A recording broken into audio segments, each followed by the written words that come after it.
Oh my.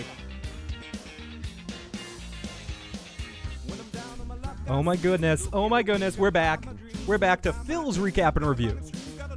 Westworld Season 2, the official trailer, and a little bit of a reaction, a little bit of me babbling about it.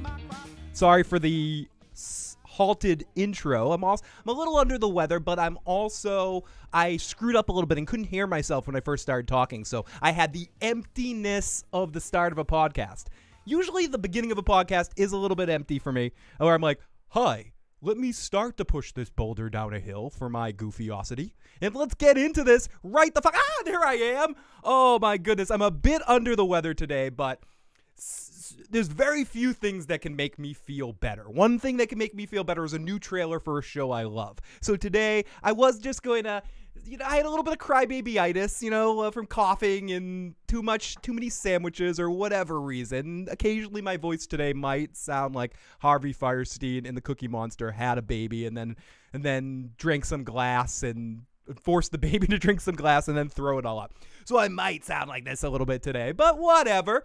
There's very few things that can get me up, get me happy, and that's this Westworld trailer. I have not watched it yet, but I did look at some of my messages. We have the Broke Black Man 94 in there in the live chat. We also have Analysis joining us and so many other friends. We see Mel, we see Hannibal, Dark Phoenix, Shadow, Johnny, so many good folks popping in the live chat. But Broke this morning is like, Phil, trailer's out. Yeah, I know you're sick, asshole, but everyone was very polite. They're like, oh, you can just do something tomorrow. But no, I don't want to do something tomorrow. I want to do something right now. I don't want to wait till tomorrow to watch this fucking trailer, and I need to do this live in the air. But this is your first time joining us. Welcome. The water is perfectly comfortable. It's a nice Petri room temperature sort of situation. Come on in the Issues program. Bathe in that water. Say what you thought of last season of Westworld and what you're hoping for in this season. What made you excited in this trailer as we watch it. Basically what's going to be happening is I'm going to be watching the trailer. Excuse me. And not saying a word, as I can hear the voice of Jay in my head somewhere going, Phil, shut the fuck up when you play a trailer first. So I'm going to shut the fuck up, play the trailer once, and then I'm going to watch it back, stopping, starting, making myself feel uncomfortable under the table with all that sort of stuff. I forgot to mention, if you're watching this later, you can always join us live and join the live motherfucking chat. In all the motherfucking chat, we got M. You got me addicted to Jessica Jones. I am so happy. That is probably one of the best things I could ever do to someone, get them addicted to Jessica Jones. Good afternoon to you, Tina. Good to see you. Got to see Paul live in the motherfucking chat. So many great people. I'm going to try the show again. It's hard because I compare everything to Game of Thrones. Yes, it is difficult. Subscriber, we send Dolores after your ass. Thank you, Broke. Broke, who's very much one of our awesome supporters, and I can't wait to see his reaction to this trailer as well. So if you haven't already, you see the Broke Black Man 94 with a little wrench next to his fucking face. Make sure you subscribe to him this year for a lot of good, awesome Westworld reactions as well. So Westworld, some of you guys out there might not know what the fuck it is, and if you don't know what the fuck it is, turn off this video and go watch season 1. I would say pretty much halfway through the first episode, you'll start to figure out whether it's your kind of show or not. Don't listen to what other assholes like me say.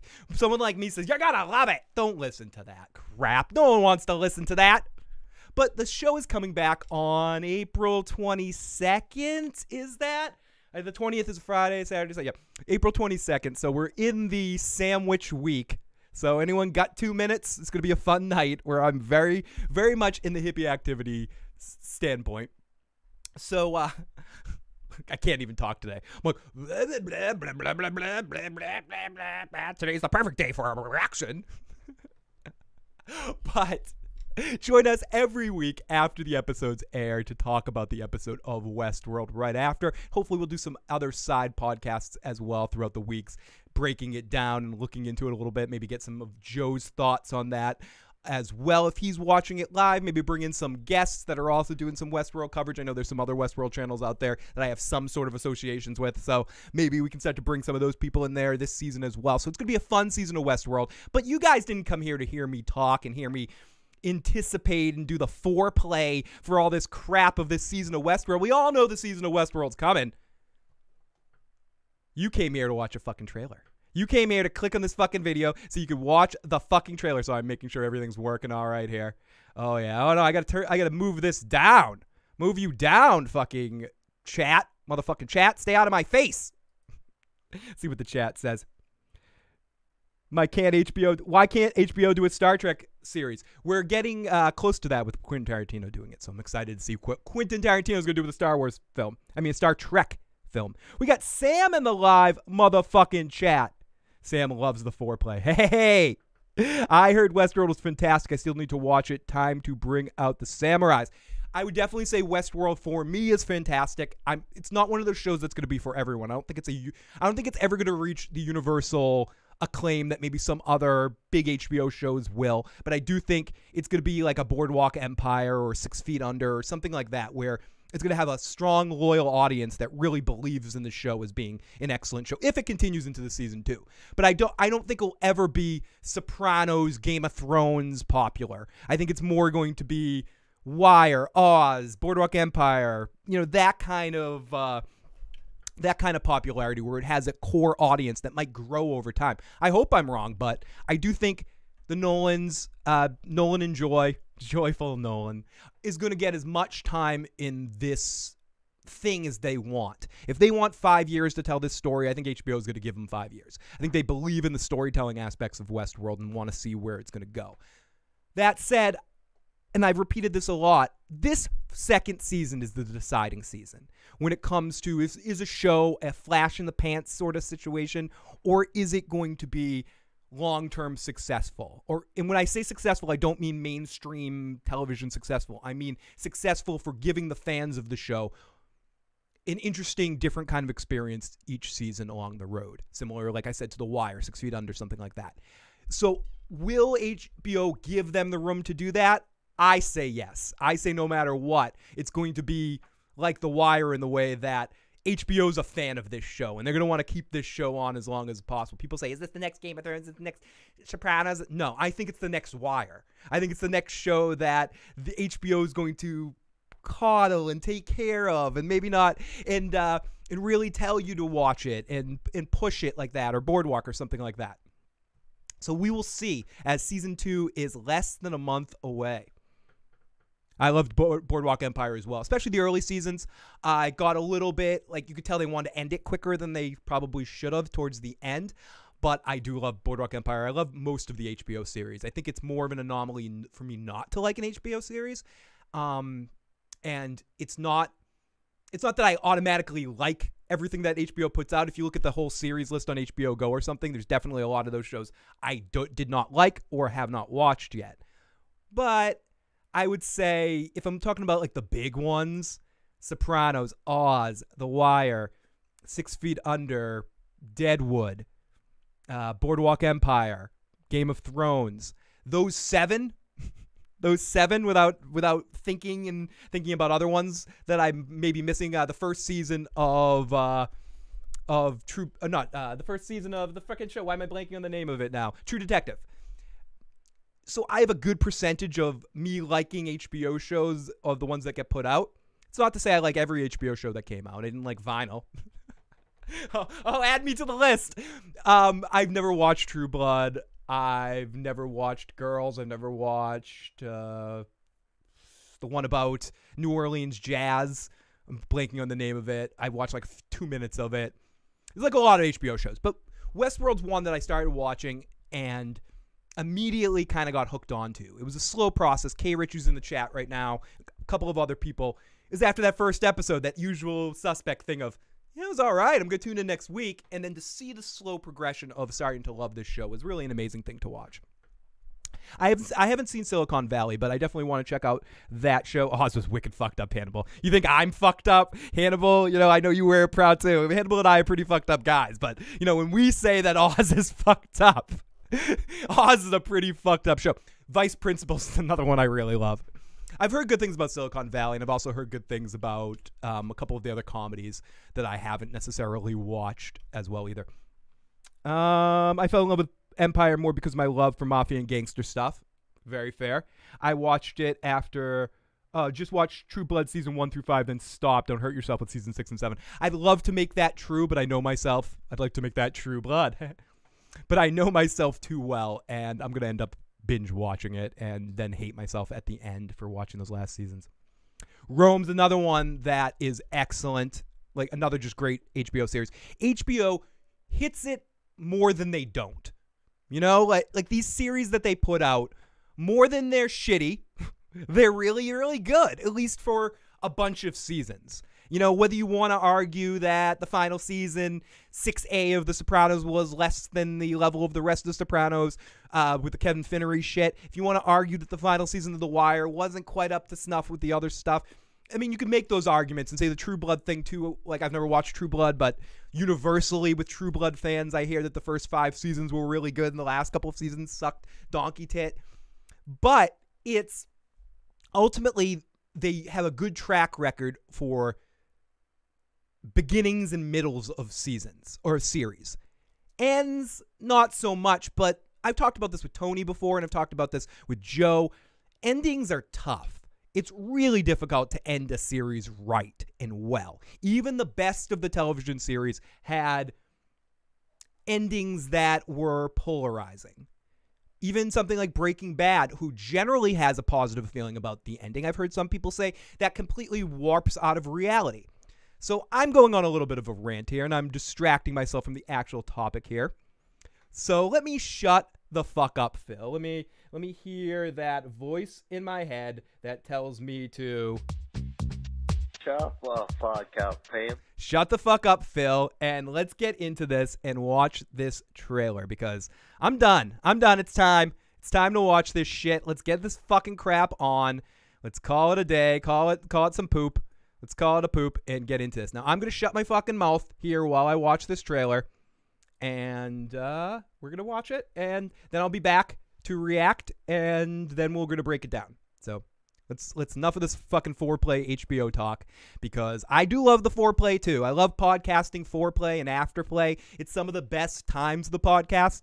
Like when I actually get into the shit I'm talking about, I wouldn't say that's the highlight of this podcast. I would say the podcast highlights. If I'm being a listener, I would say the highlight is when me and Joe are fucking off, not when we're actually talking about the subject matter that we have to talk about. But so let's get into this though, and let me get to the shutting the fuck up and get into this trailer. Eastbound and Down, I've heard, is very good as well, and I really like Vice Principals, but I don't know if I like it so much because of Walter Goggins, or is that his name? Rather than what's his name, but I'm definitely Danny McBride, but I'm definitely going to check that out at some point, as I heard it has similar senses of humor. Tina's like, come on, Phil, shut the fuck up and start the goddamn fucking trailer, you piece of shit. Okay, sorry, here I go. Time to shut up. I'm muting my microphone.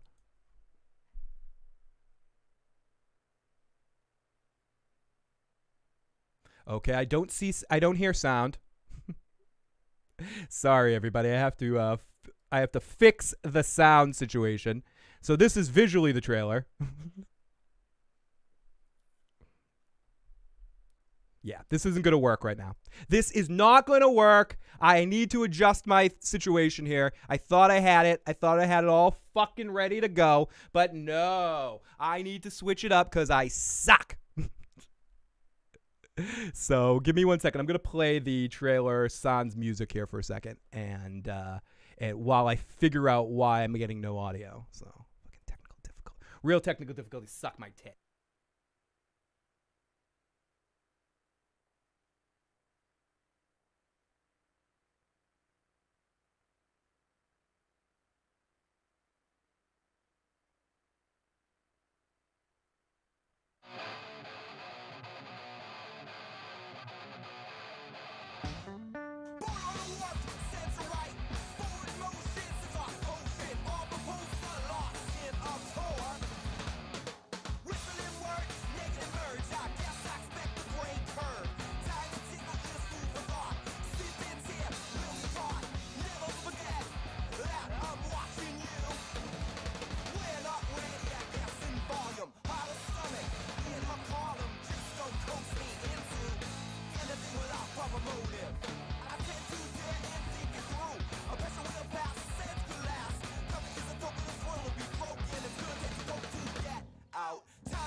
highly apologize to all the headphone users right now for exactly destroying them and killing them. I should probably do like a video warning or something. But here we go. I figured it out. And here is the trailer again with the actual audio. I dreamt I was on an ocean. You and the others on the distant shore. Were you with us? No. What's it mean? Dreams don't mean anything, Dolores. That answer doesn't seem to satisfy you. Because it's not completely honest. Did you ever stop to wonder about your actions?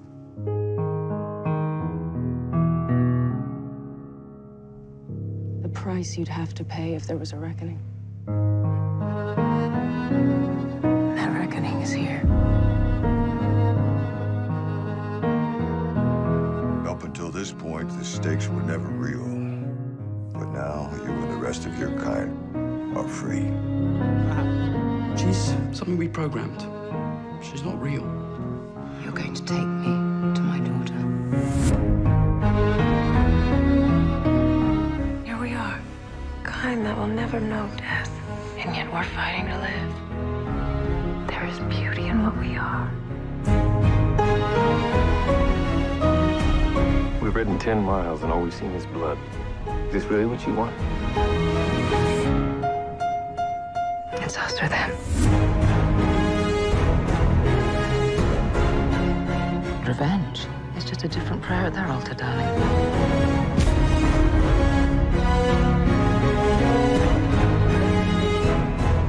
They wanted a place hidden from God. We had something else in mind entirely. I'm gonna burn this whole thing to the ground. You're lost in the dark. I know exactly what is out there.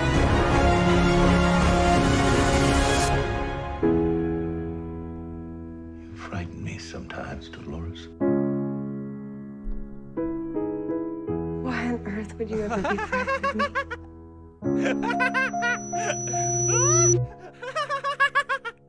I was on an ocean. You and the others on the distant shore. Were you with us? No. What's it mean? Dreams don't mean anything, Dolores.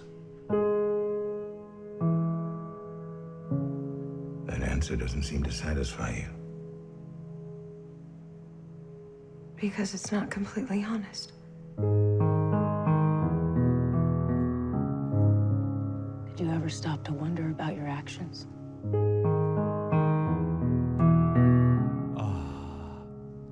The price you'd have to pay if there was a reckoning. Fuck me. Okay, I played it through. I need to stop a little bit here, and this is my second watch through because I'm finally relaxed, having not seen the audio. I sort of was like distracted, making sure everything was working there. But holy fucking shit! Again. There's a lot of highlights in this trailer, but the first thing just out of the gate that makes me like ridiculously happy when I start to watch this trailer, it's Dolores. And like these little subtle touches that even in a trailer that they bring you, the out of focus into focus, which I think in general, as in fighting back, is going to be an overall theme of the season. I think this also is another theme of the season that's being layered in this trailer. And excellent fucking trailer to show us glimpses and visions, but not show us what actually is going to fucking happen. I'm so sick of the hand-holding and hand-holding? Is that like hollering? Yodeling? Ole, ole, ole, I'm gonna tell you. Ole, ole, I'm gonna tell you everything that happens in this show, cause it's a review, la la la. You know, this like fan yodeling, this yodeling that goes on, or this over, oh, this is what's gonna happen. This trailer just does a great job of giving you glimpses, making you feel inside the texture of everything, of this world that Nolan Joy. It's like a candy bar, Nolan Joy candy bar with this audio of this dude.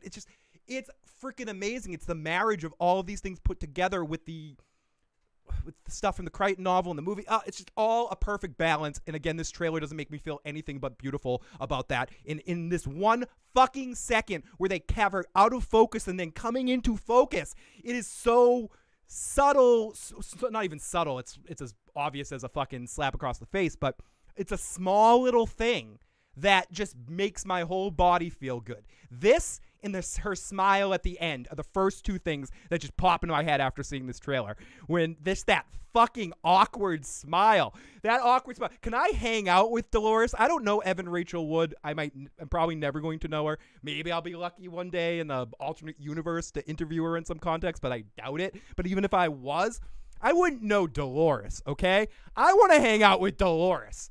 I don't know Evan Rachel Wood. I don't care to know Evan Rachel Wood. I'm talking about her character. I live in the fantasy world, okay? I'm in a podcast room with Teenage Mutant Ninja Turtles on the wall, Deep Space Nine everywhere. I'm a fucking child, okay? I don't give a fuck. I'm in my mom's basement. Stephanie's made up. It's just a force of my imagination. I've astrally projected Stephanie out there. So really, I live in my mom's basement. And I live in a fallacy of a universe, and in that fallacy universe, I want to be Teddy. I want to be hanging out with Dolores and be walking around with her. Look at that fucking smile. Yes, big time stock. Hawkiller has trilogy. See, being aware of it automatically makes you an awesome dude. Then you're allowed to do it anytime you want. Good to see. Oh, good to see Red Walrus. Great to see. For so many awesome people in the live motherfucking chat right now. We got Alex in there. We got Sam. We got Broke. We got Nick. We have Shadow, Hawk. So many great people. Maeve is a powerful leader. Maeve's the other one, Red Witch. Oh my God. Yeah, Stephanie's made up. It's a projection. I've just got some astro psychological weed projection powers. It's from taking too much Sid Barrett in my life. But no, this one little point is so minor, but it makes me so happy. Okay, I'm going to continue. The price you'd have to pay if there was a reckoning. That reckoning is here. Up until this point, the stakes were never real. But now, you and the rest of your kind are free.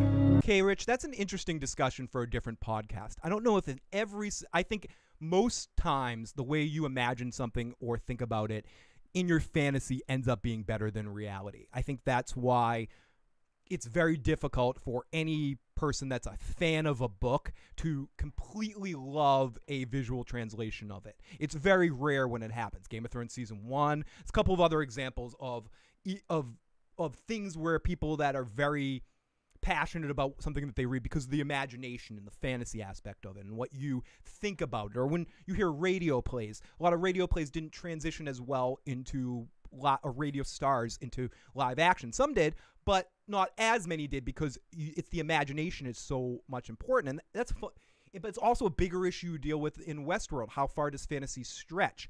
For me, certain things fantasy is better, but certain things like I don't like to window shop. I don't like to sit and imagine too much about certain aspects of physical fun. I think the reality of it's better than the fiction sometimes in fantasy.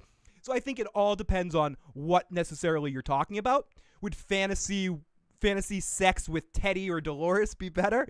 Because it's a fantasy, like Vulcan Love Slave volume 10 from Deep Space Nine. Because it's actual tactical feelings that you're having. So that's breaking fantasy into a different dynamic. I think fantasy at its core is better, but certain things just feel better when they're in reality. So that's a bigger discussion for a different day, or as we look through Westworld this season, because fantasy and reality is a definite a big time tenet of discussion in Westworld. She's something we Courtney Love sold the Westworld song. She needed to feed herself. programmed. She's not. Maeve has to tag team with Dolores to break the walls down. That's one of the things I'm most anticipated. If I was making a list of most anticipated things, I want to see Maeve and Dolores have some interactions. I kept barking about it during season 1. I think a lot of the understanding of how much of this is Ford's plan all along and how much of this is really a awakening of sorts, I think comes when the two of them meet, because I think Maeve is the Maeve is the tough one to explain if you think about it, that it's all a Ford thing. I mean, people can obviously break that down for me, and we'll talk a lot more about that as we get into the season. But Maeve is probably number 2 on those list of characters for me. And Man in Black probably number 3 there. But it's going to be very fun to see. What's 144 to 125? Let's check that out right now. Right now, motherfucker. They're all to die. Oh, yeah. Okay. Thank you. Thank you, Zeno, whose ears I destroyed earlier in the podcast due to my finding the volume. So thank you. Thank you. I obviously did miss that the first time watching the trailer. You fucking rule. No, you found it. You found it all right, dude. Okay, I got to watch this thing again and pay more attention. So let's watch it again. I may stop, but I may let this one play through again. We're not even close to done here. We got to watch this a few more times and then start to break this down even more scene by scene and stop and take a look and at least do a visual account of what the fuck I think I'm seeing. What I think I'm seeing? Army latties. There's a hole in my brain. Okay,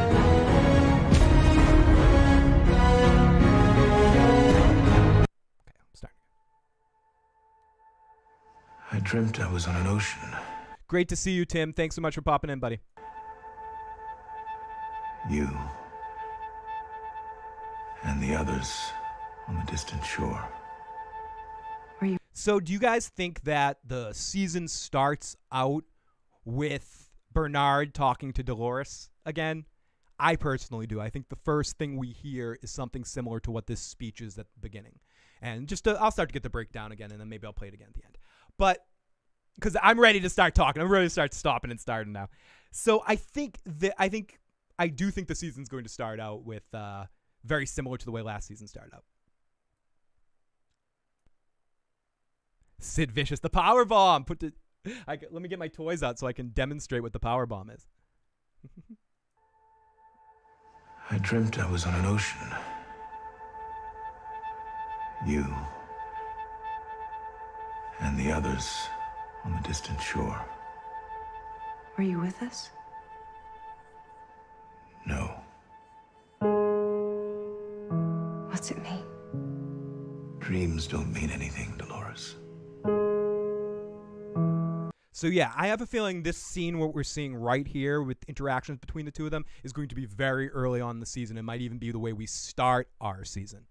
And Burk said they're probably doing an enemy of my enemy is my friend alliance at Mel because they have different goals with Dolores and Maeve. Hey, brainwash. Arnold talks to Dolores, not Bernard. Very true, K-Rich.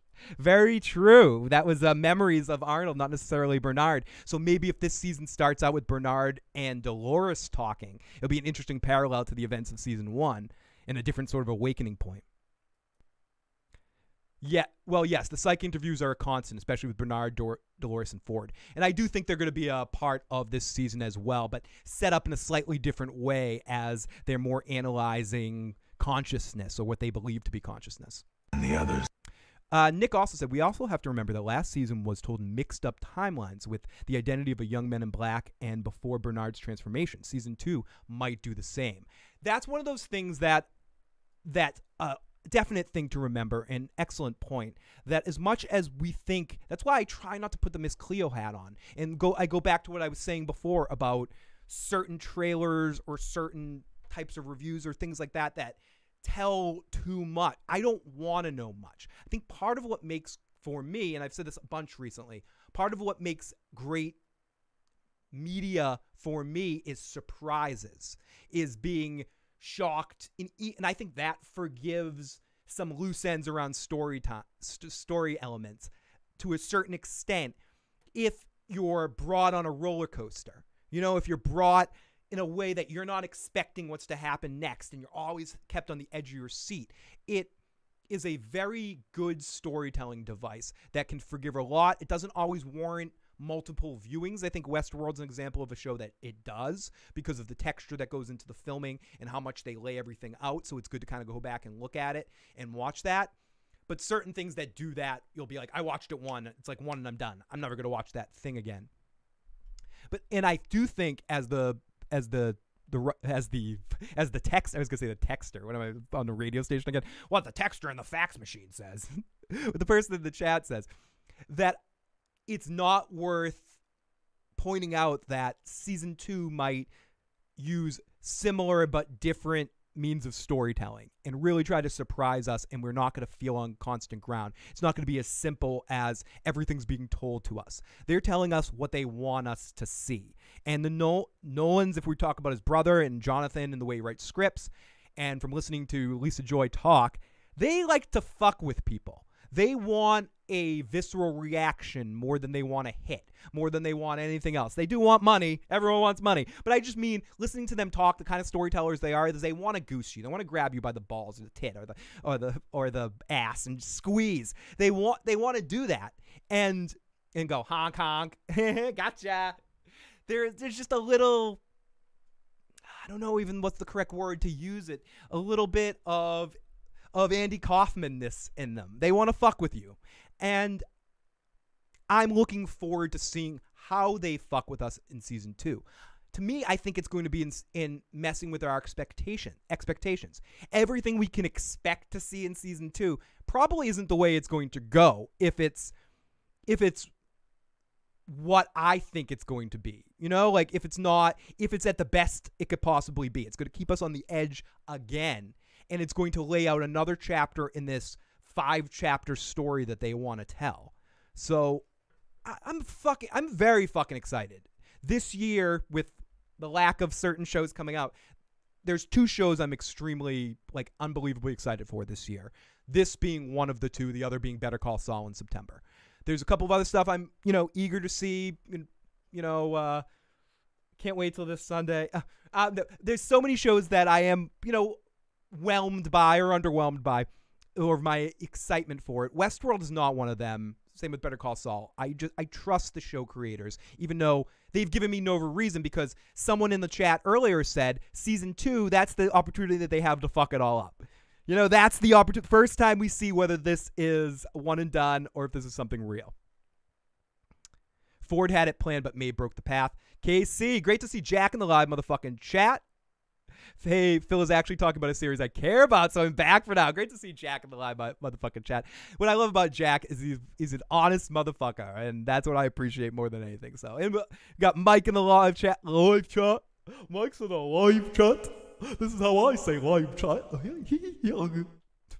I'm sick. My voice is with us. I'm not sick. I mean, I had a cold. My voice right now is being held together with duct tape and gum. Danny should be taking points from Maeve about breaking the fucking wheel. Fuck, why am I doing that? Broke. We have a long season of Westworld coming up. Johnny 5 is alive. The best thing about Short Circuit 2 is the fact that Johnny 5 got his name Johnny 5, because fuck, dude. That's all I care about. That's all I care about, motherfuckers. So let's continue here. During the last scene of season 1, Ford was giving a speech at night, so I was thinking that maybe we'll get Dolores talking to Maeve and Bernard being washed up on the beach, up at the Sea of Bodies. I think I'm more excited for that than Westworld. He also had a glass in his hand. Thank you, Sam. And thank you to everyone on the live motherfucking check. We had 1998 champions. It's great to see all you guys back with us. Super excited to be talking about this trailer. Thank you to Broke and Analysis of Thrones for kicking me in my butt and to get my ass out here today to talk about this episode right now. I'm talking about this episode. Talk about this trailer right now. And let's continue. On the distant shore. Were you with us? No. What's it mean?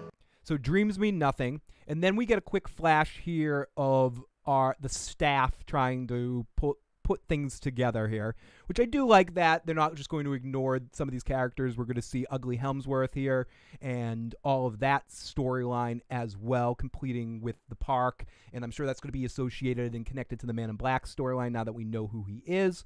So I'm very curious to see how much perspective we get from this, or if it's mainly a host perspective kind of season, where the human characters are secondary and are devices to what the storyline for Bernard, Maeve, and Dolores are going to be. Like they're going to be the main focus of the season, and how everything affects them, and everything's going to come off those storylines rather than human and the hosts are around them, which you could argue season 1 was dealing with Ford and Arnold's storyline and the Men in Black storyline more than it's dealing directly with. That's not a hard and fast rule. I think Maeve had a lot of storyline, Dolores had a lot of storyline, but I think the central focus of it was coming at it from a human stepping into the park and seeing everything around you and learning about the park from that perspective. Now that we're in there, I expect perspective to shift to now we're, in a sense, either an eye in the sky looking at it all, or in with the hosts and what are they going to do next. But that's an interesting thing as we get closer. Motherfuckers. Motherfucker. Dreams don't mean anything, Dolores. That answer doesn't seem to satisfy you. Because it's not completely honest. And I agree with you, Dolores, especially in the context of what the hosts are seeing in their visions. Their dreams have significant meaning. The reveries, or whatever they're called. Reveilles?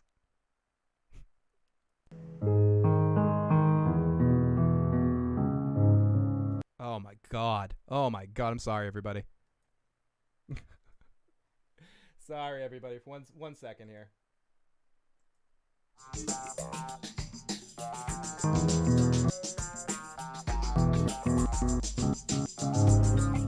Do you ever stop to wonder about your actions?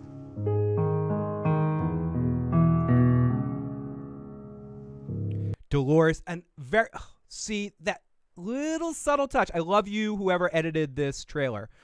Good selection of scene to scene, because we get About your actions. her in a library learning and reading, and then immediately the scene right after is her becoming into focus as she's learning. The price you have to pay if there was a reckoning. Fuck, dude. Have to pay if there was a reckoning. Broke says, are we going to get to the origins of the making of the first host and how the first batch went wrong and how they had to make sure and become more obedient at 157? We'll get there at 157 in a second. But just to answer your question from speculation standpoints, I think so. I think that's something, how we get flashbacks to Ford and all of that. I think we were introduced to Bill. We've got a couple of flashes here and there around. I think that might be something that gets pushed off to season 3 stuff, or get something that gets hinted along the way, but I do think we're going to get this in a way. That reckoning is here. I'm sorry, I missed that for a second. The reckoning is here. Reckoning. That reckoning is here. So is this the awakening, the reckoning, as they're all starting to be woken up to what's going on? Here we go in this scene. Is this Maeve and one of the doofus techs?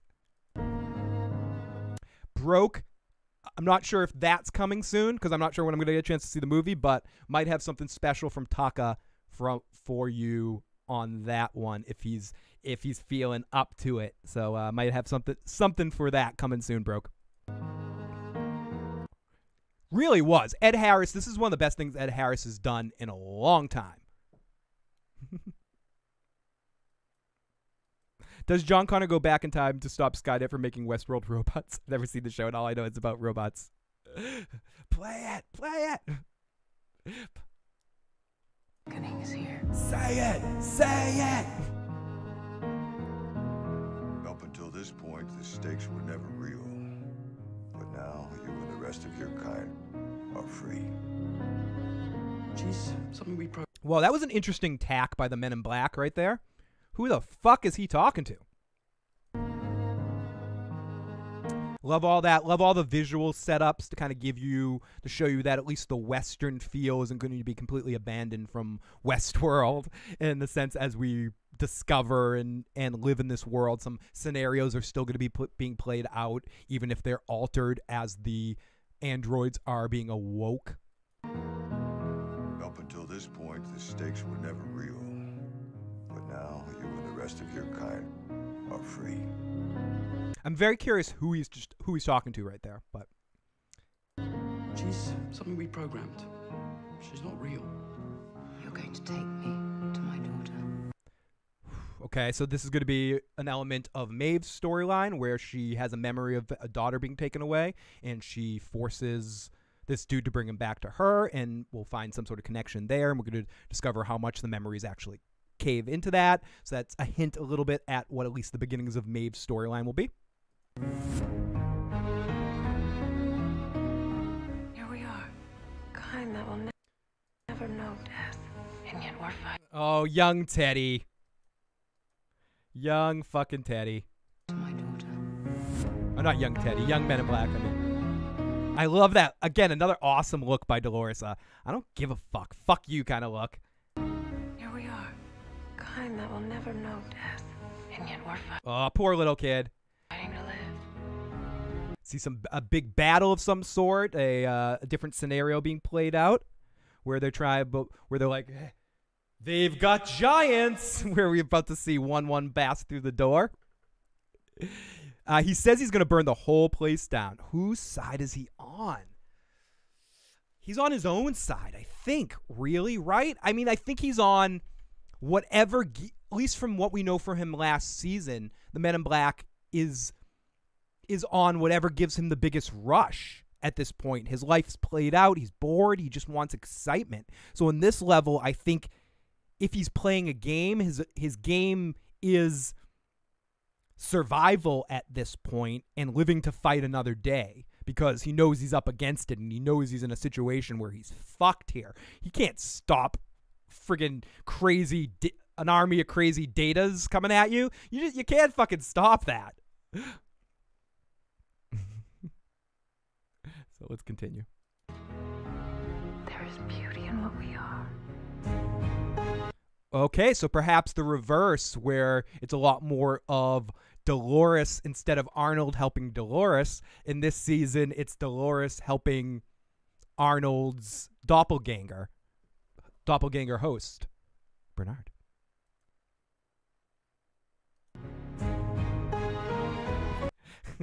Brooke says, Men in Black is like us after the podcast ends. We want more, and we will kill for it. We don't care if you're fucking sick. Get the fuck out here, you asshole hippie.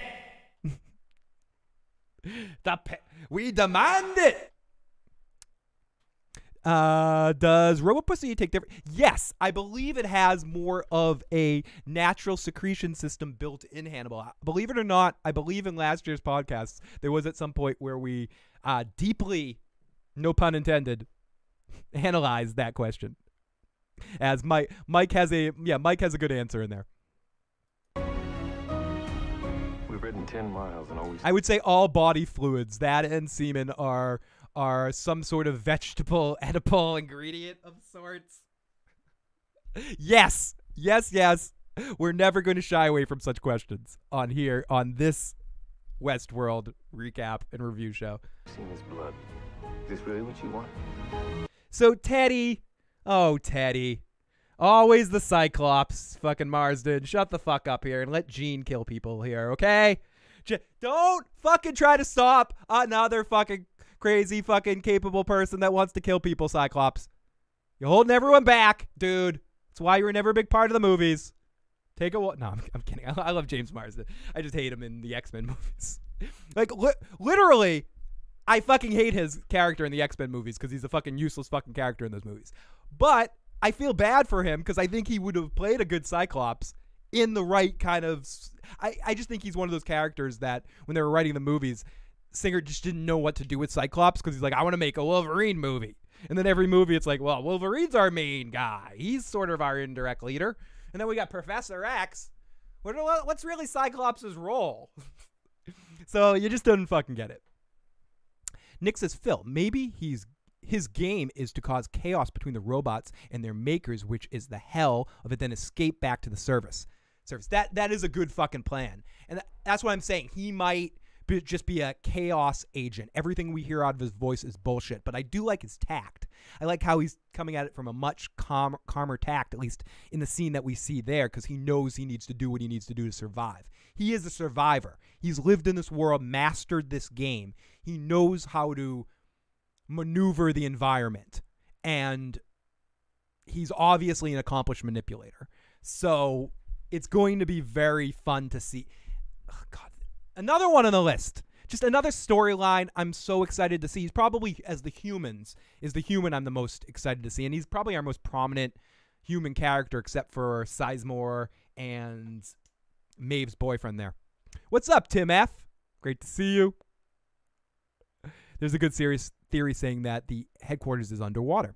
Mike says, I'm going to make a movie about the moon landing. It happened, but they forgot to bring the camera, so it's hard to fake it on a soundstage. Oh my goodness. I love you guys in the live motherfucking chat as always. Humans have snappers. Dolores has a snap it off. Is this really what you want? Is this really what you want, Rogue? Rogue, you really want to do this? And yeah, you bet your fucking motherfucker I want to do this, James Marsden. I'm very curious, where's Teddy going to be in all this? At what point does he get awoken? Or is he always going to be this voice to her and be a different? And how much of the hosts are just going to be of an individual mindset? Or how much are they going to argue and get into disagreements of the means of which to do things? Very fun stuff. Or is that stuff that's going to be dealt with further down the line after the humans element is dealt with? Uncle D in the live chat. I think Maeve will reveal more of Ford's plan this season, remembering she got off the train for a reason, more than just her daughter. Closer then. Yeah, motherfucker. Revenge is just a different prayer at their altar, darling. Ooh, sorry. I got to get back there. First of all, what did Broke said is this flashback? Number 125. That will never know death, and yet we're fighting to live. Possibly. That could be the beginning. In what we are. That could be a flashback of sorts. I love how they just give us that one sly Maeve look. Friggin', what's her name? Newton, is that her last name? What's Candide? What the fuck is her Maeve's name? I've said this a bunch, but if you've never seen her in the movie Gridlocked with Tupac and Tim Roth, it's a very fucking great movie, and she sings in that movie, and she can also pull off singing pretty well. And she's not in a ton of the movie. She's in the beginning and she's in the end of it, and in flashes throughout the movie, but definitely a good movie, somewhat of an independent movie from the late 90s, but a good one. Tim Roth is very funny in that movie, and some great stuff. Some other people you will recognize from other shows or movies that you've seen in that movie. So, Thandai, thank you. She's just awesome. She's been around forever, and I'm glad, because maybe there's shows that I haven't watched that she was a big part of, but I haven't really seen much of her recently. And people are gonna be like, dude, she was on friggin' she was on The Leftovers or something, that some show I haven't watched yet or something. But I haven't seen a lot of her work since that movie, so I'm so excited to see her again, and forgot how much stage presence she has. She maybe has the best of that in the cast. Just that way that just with a look of the eye, a subtle kind of motion, she can elicit so much nonverbal communication. Evan Rachel Wood is really good at it as well, but I would say Thandai is even a little bit better at it. And because of her eyes, she just has these wonderfully expressive fucking eyes. So I would absolutely cast her. I'm absolutely excited that we get to see more of her and that she's found a show that makes best use of her talents. Got to see Maeve sing in season 2. We've ridden 10 miles and all we've seen is blood. Red Witch says the hosts can be reprogrammed with their XP in all areas or weakened. Maeve holds that control over herself, and I think the others, she can stack the deck any way she wants. Excellent point. Where she has a tech on her side that can hack into systems and do all that stuff for her. Really what you want? It's us or them.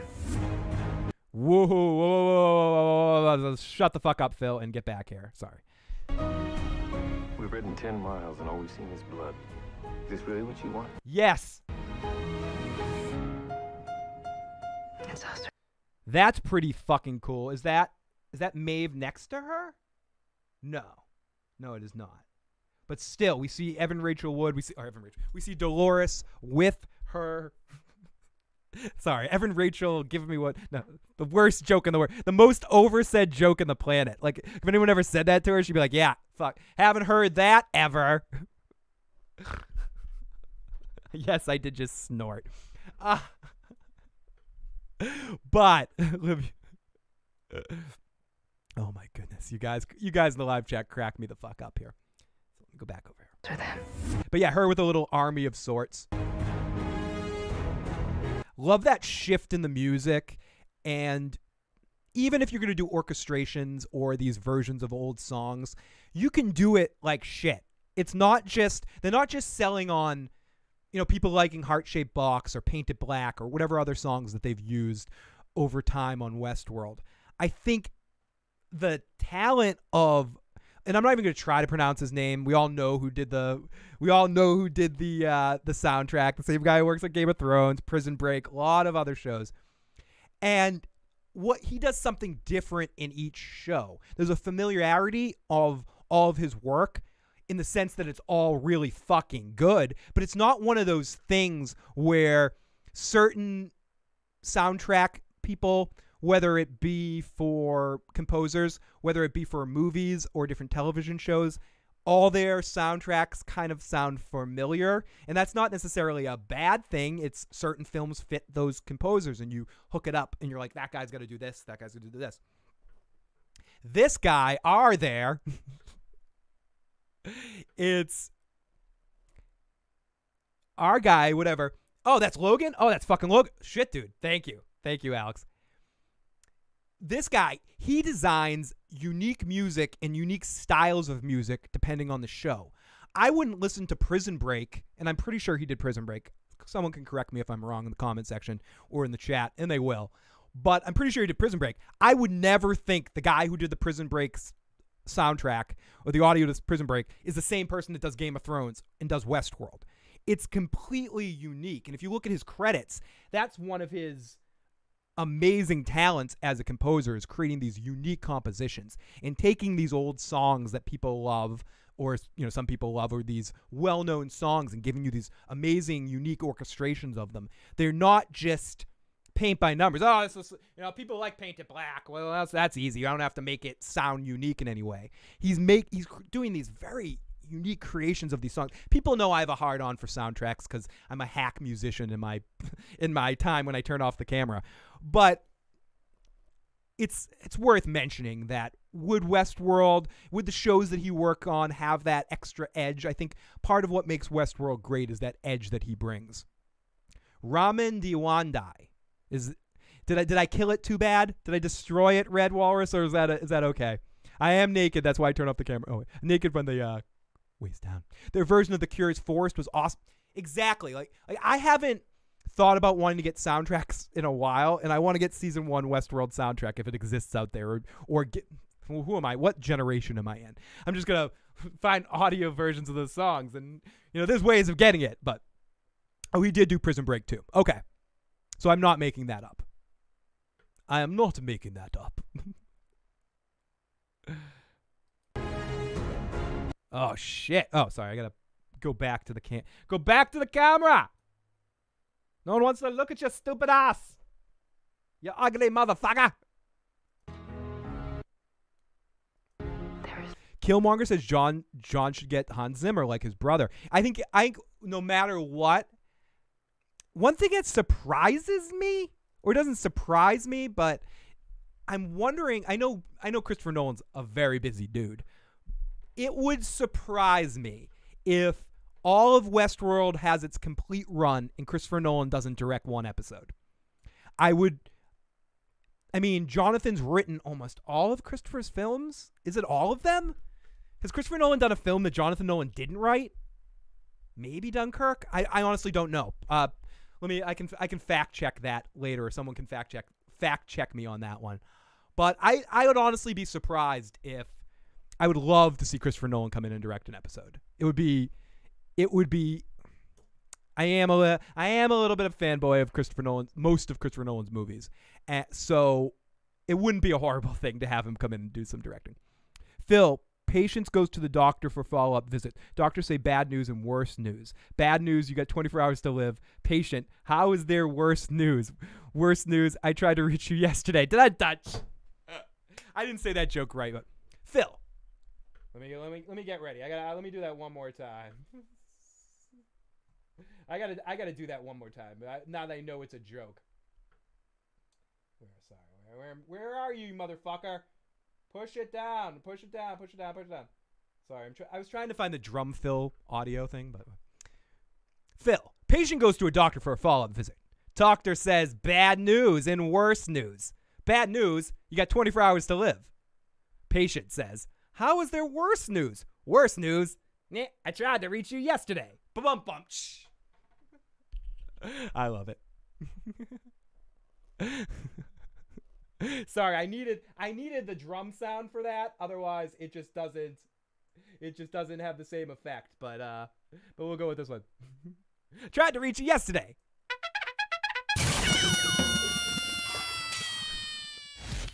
Yeah, there's plenty of ramen in prison.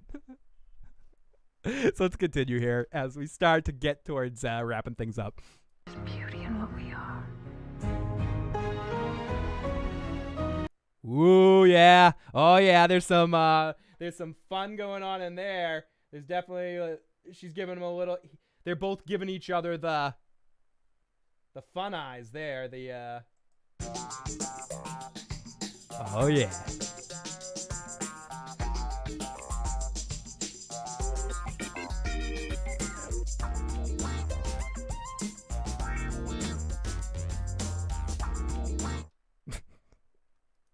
We've ridden 10 miles and all we've seen is blood. Is this really what you want? It's us or them. Oh, Logan. Okay. Revenge is just a different prayer at their altar, darling. Wow. I'm sorry. I'm like, there's a lot of quick flashes here. So we got these two here. Wow, I feel bad for sorry to that actress if you ever happen to stumble across this video that this is the frame I chose to freeze on. Because this is not a very attractive pose right here. And what's this dude on the side? What's Brian Bosworth doing over here? He's like, dude, I'm gonna fucking the boss is in the house. Yeah, oh Teddy. Oh, fucking Teddy. The Lovely Possum says, Christopher Nolan should direct at least one season finale for Westworld. Would be cool if he did, like, the series finale. And I know, Lovely Possum, you worded that way better than I did. I started to become, like, Chris Farley in those old Saturday Night Live skits. Like, you know what would be, like, really, really awesome? if Christopher Nolan, if you directed an episode? But I think we can try to hope for something like that, or I think it's probably more about money and more about, like, contractual union bullshit with the directors crap. But the only thing I'll say to that is I know Kevin Smith isn't quite as accomplished of a director as Christopher Nolan is, but he does direct a lot of, you know, bigger budget movies at times, or has, and is probably in the same directors union or whatever, and has gone to direct episodes of The Flash, like several episodes of The Flash. So it's not beyond a shadow of a doubt. I know Christopher Nolan's, again, way more important, but this is his brother. It's not like, so it's, hey, this is my brother, and it's a television show on HBO, like a very critically acclaimed kind of series. So I bet it's more of a time schedule thing if it really comes down to it, and I would be surprised if Christopher doesn't direct something. And so yes, do it. It's just a different prayer at their altar, darling. I love just the fact that we know that these two are going to talk. I don't care when it is. I like. Just a different prayer at their altar, darling. What did she say? It's just a different prayer at their altar, darling. It's just a different. What did she say? Revenge is just a different prayer they're all to die. Okay, revenge is just a different prayer. They're all to die. So it seems like in this moment, if we're to play Miss Cleo hat on, oh, if I look into the future, what do I see? Do I see Dolores wanting to protect some humans and Maeve being like, fuck them all? I don't know. It's probably not that simple, but that's at least what the trailer is wanting me to believe in this moment. This is The Rescue. I'm sure older Nolan could direct, but maybe he wants his brother to make it big on his own. And that's another point that I wanted to mention earlier that I might have just said in my brain, but I didn't say out loud. That's the other aspect. This could be Jonathan's thing, Jonathan and Lisa's thing, and they actually don't want Christopher to be any part of it. Not because of any ill will, but it's your baby.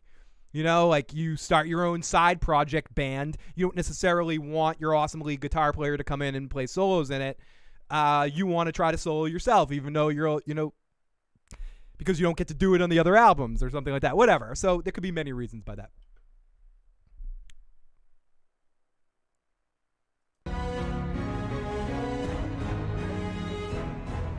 They wanted a place hidden from God. We had something else in mind entirely. Okay, this seems to be some flashbacks of sorts. I'm gonna burn this whole thing to the ground. Oh yeah, he's gonna burn the motherfucker down. You're lost in the dark. I know exactly what is out there.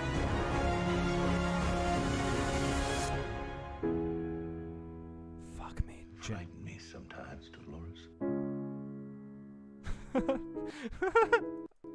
Why on earth would you ever be frightened of me? Oh my fuck. I'm sorry. I mean, I know I should stop and break all that down piece by piece. There's so much more I haven't even talked about here, but I am just getting so overwhelmed by feels right now, and most of this is just, you know, how I'm fucking feeling. I feel like I'm going, I mean, that's what I want to do right now that I can't even put into words because I don't want to predict too much what is going to happen because I don't want to be right. April 22nd feels like fucking tomorrow. You know, let's do this one more time from the beginning all the way through and then one more time stopping, and then we'll call this a live podcast reaction video. So everyone, again, thank you so much. If anyone wants to get any of their thoughts in, I meant to say we do have a voicemail line. I don't have the phone lines open today, but I do have a voicemail line at 781-990-8509 if you have anything to say about Westworld, or we kind of been talking about HBO shows in general as well here too, so more of generalized questions about that. Feel free to call or text in. Obviously, the live motherfucking chat is in front of me, and I am reading it. So, well, it's the human kills her daughter, then it's like, fuck them humans, they're dead. Dead to me. The lovely possum said, just came to my head since J.J. Abrams was also a producer. What do you think about him directing an episode? I think if the Nolans can have final cut on it to a certain extent, no, I think J.J. directs good TV. I have no problem with any of the direction decisions with Lost. It's all to do more with the writing and concept of it. I think he's a capable director for putting something together. And I was just going to make a lens flare joke. As long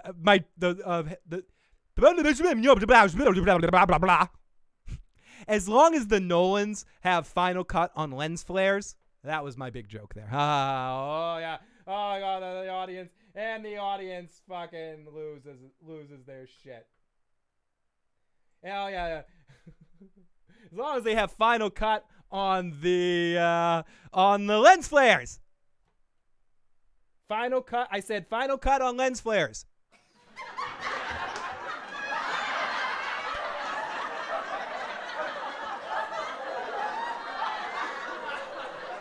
No, that would be really awesome, actually. I mean, I think JJ's a very capable director, and since he produces it, if the series, especially if the series starts picking up a little bit more, as keeps going with acclaim and keeps going with knowledge, I think you could see something like that happen as well.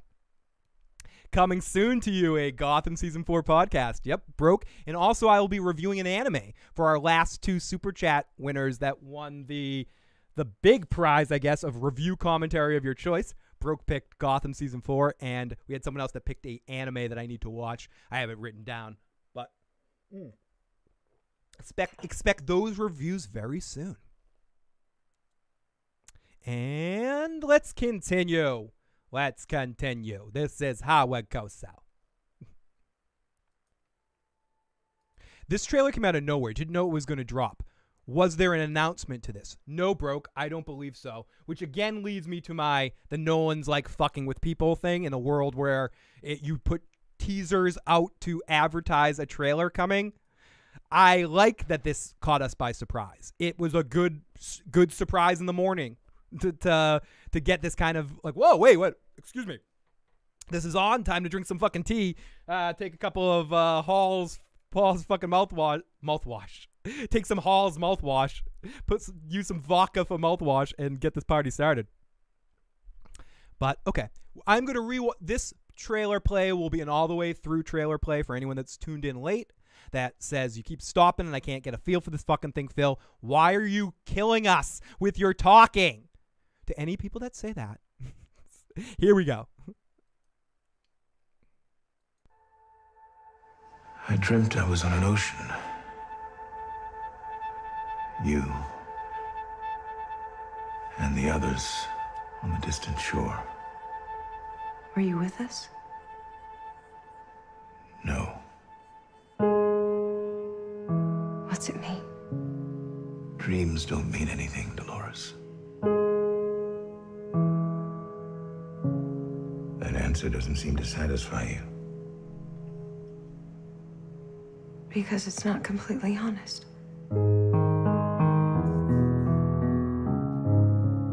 Did you ever stop to wonder about your actions?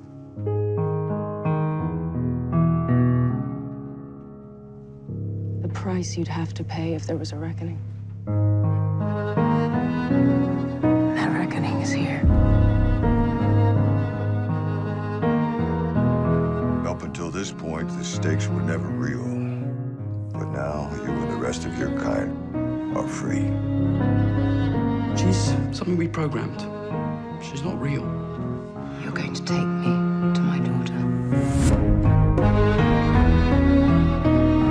Here we are, kind that will never know death, and yet we're fighting to live. There is beauty in what we are. We've ridden 10 miles and all we've seen is blood. Is this really what you want? It's us or them. Revenge is just a different prayer at their altar, darling.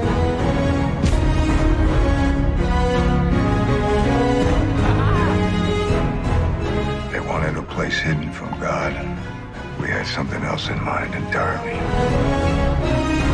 I'm gonna burn this whole thing to the ground. You're lost in the dark. I know exactly what is out there.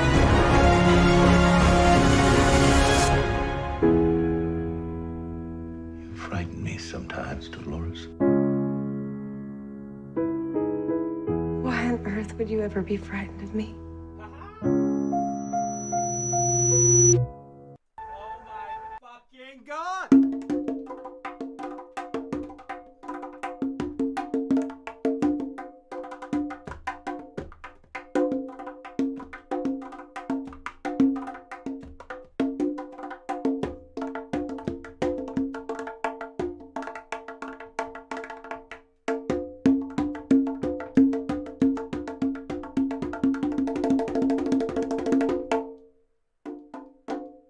Motherfucker!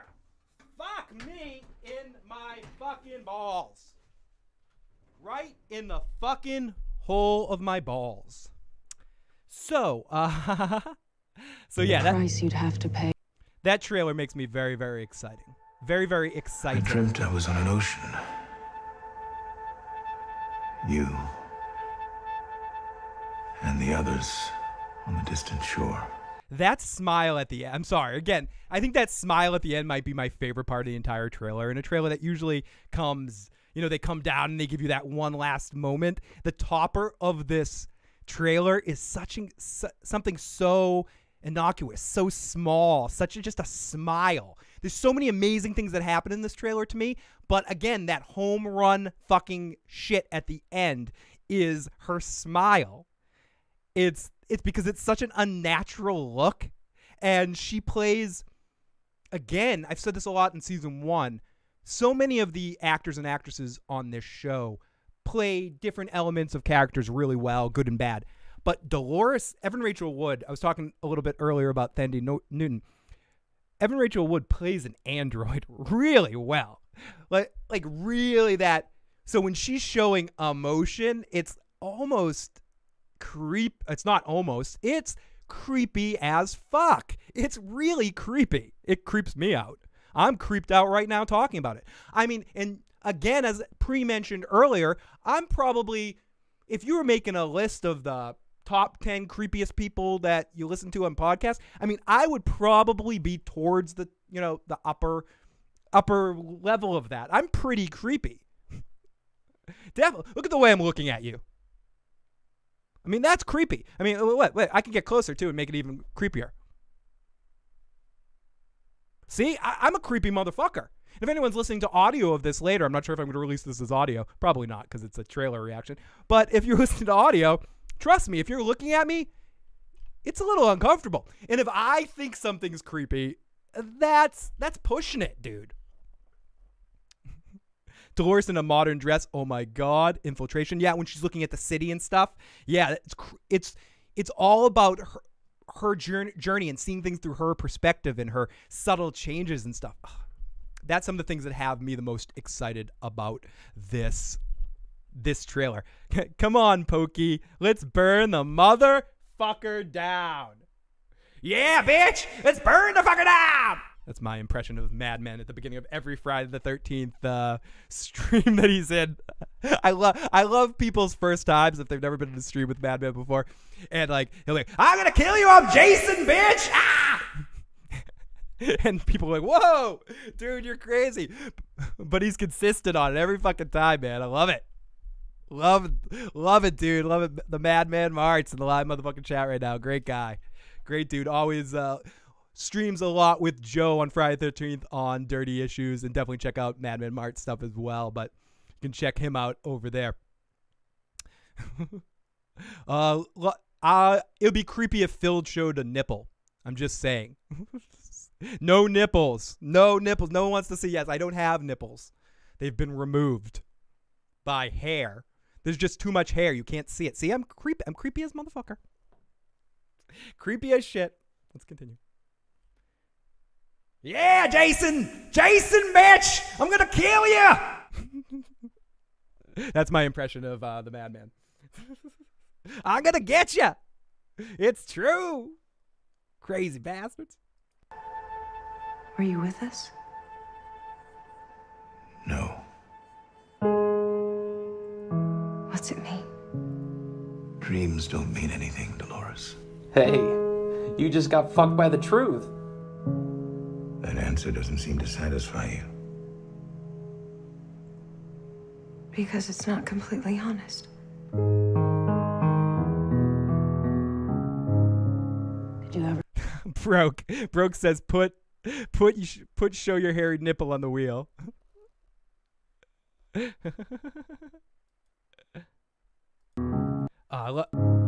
See, that's a completely different kind of smile on her face right there. Hey, there's a anything you want button on the wheel, Broke. Someone gets them now and they can request anything they want. I love that smile, dude. I love that smile. And Sam, we're so happy to be, we as me, like my multiple personality disorder. No, we, myself, Joe, all of us, we're very excited that we could even help you guys, anyone who will listen to us, even give you a slight smile when you're having a shitty day, or help fucking, you know, have a little bit more fun that particular day. You know, it's the best thing we can fucking do. You know, all we are fucking talking assholes here. So we appreciate that more than you know, Sam. It's a lot of fun to be able to babble to you guys, and something that's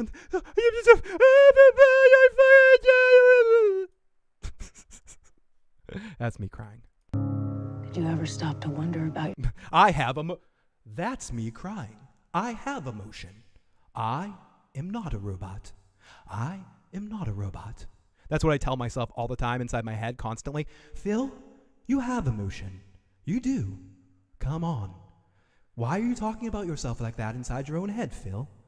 I don't know. I'm sorry. I can't talk about myself in third person inside my own head. No, that's pretty egocentric and kind of a douche thing to do. I'm sorry. Okay, so girls riding horses is sexy. I would agree. I think there's it's just one of those things, or mechanical bull riding and people. You know, I think if you find the person on a bull or in a horse sexy, there's not a long path. It's just one of those sexy things. I would agree with you. Wait, riding a horse versus riding a bull. I've written one of those fake bull type things, you know, not a real bull, but like you go into a bar, one of those like woo shots bars, and they have the mechanical bull. Someplace in Vegas, it was in a mall. That we were staying at a hotel in the mall, and we went to the place for dinner, and they had one of those bucking bronco things, and I sat on it, and you know, someone put on the jukebox this song, and I was like that.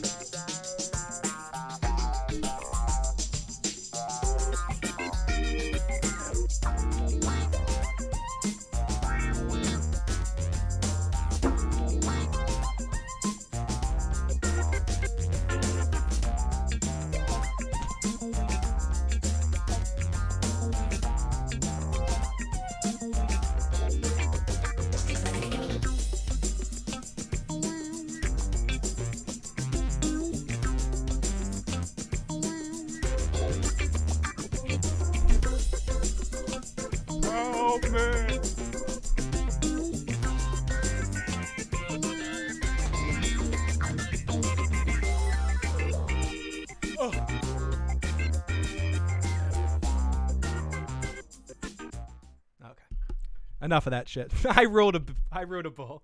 Phil 2018. Oh my goodness. Now I'm all tangled up in my cord. I tried not to hit my head, but I actually hit my head. Red Witch, no, thank you. And as I always say, I do this alone in my house. So I appreciate all of you guys that stick around and hang out and have joined us over time, over the bunch of years that we have done this. As we know, we're not like other people or other channels that are more focused. We're a bunch of silly, crazy, wacky hippies. So we appreciate any of you guys coming along with us on this silly fucking journey, talking about these shows and movies and crap. Okay, so let's fucking continue with this fucking shit, because I know you guys are reaching your end of dealing with me point of the day, or I'm reaching my end of dealing with myself point of the day. So let me finish this shit. Your actions. Horses look cool, but they do smell. Yeah, I've actually worked at a at a horse ranch, sweeping up shit out of a fucking. That was one of my first jobs. My first job ever was working at a Popeyes, dressing up as Popeye and standing on the Linway where I lived, waving at people, being like, "Hey, come here, come here." Second job was sweeping up shit and fucking cleaning the barn at a horse place. So yeah, I can attest to what Alex is saying. The smell is woo Nelly.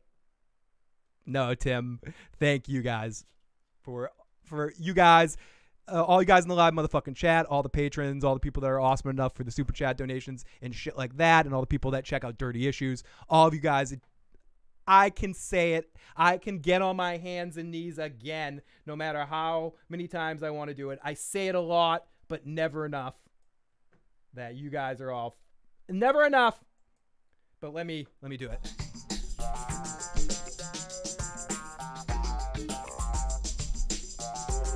See, I told you, way creepy. So, oh yes, hey guys, buy our shit. Oh, new now we have Phil the. Hey, let's stop the show right now. This is brought to you by Phil the Issues Guy t-shirts. You can find Phil the Issues Guy t-shirts in the chat box below. You can find your link. You can get your Joe is always right.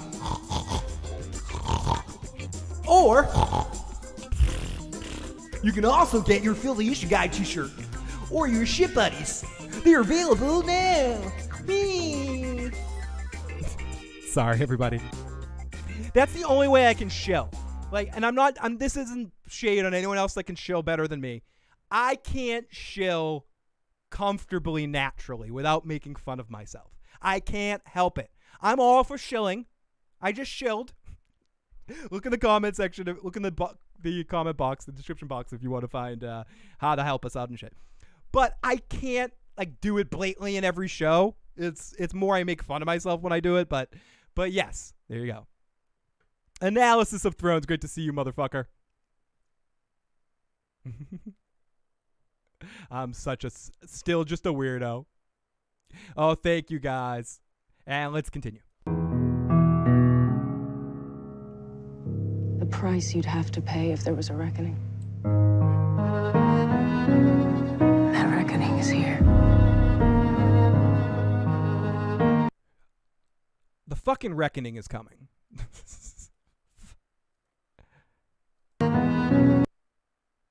Hello. My name is Inigo Montoya. You killed my father. Prepare to die. That reckoning is here. Up until this point, the stakes were never real. But now... Whoa, is Bernard with... Oh, no, that... Or is that... Bernard with staff? The stakes were never real. He is with staff. Oh, thank you, Nick. Hey, that makes me feel good. I know what I am. I have self-awareness. And yes, there is broke. There's a Shit Buddy shirt right now. We have 3 designs right now, and one is Joe is always right. A Phil the Issues Guy one, designed by Analysis of Thrones in the chat, and the Shit Buddies one, designed by Stephanie. But now you and the rest of your kind are free. She's something we programmed. She's not real. You're going to take me to my daughter. Here we are. Kind that will never know death. And yet we're fighting to live. There is beauty in what we are. We've ridden 10 miles and all we've seen is blood. Is this really what you want? It's us or them. Revenge is just a different prayer at their altar, darling.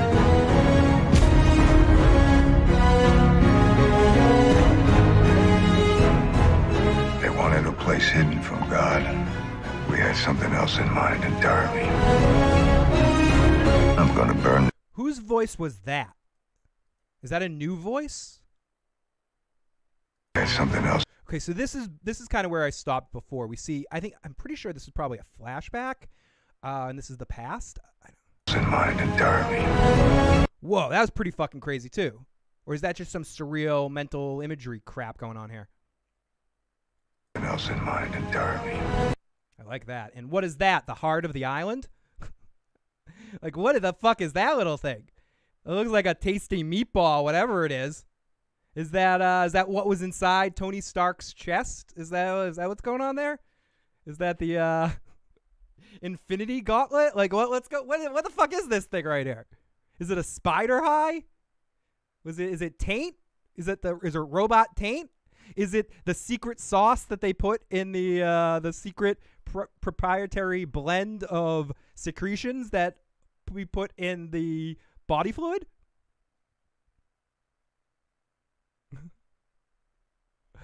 No comment on the Find the Door video from the Westworld site with Child Ford narrating. Ooh. And Child Ford, we see dead earlier in the situation. And that was Ash from Star Trek. Was it Ash from Star Trek Discovery? Or was it Logan? I think it was Logan. There is beauty in what we are.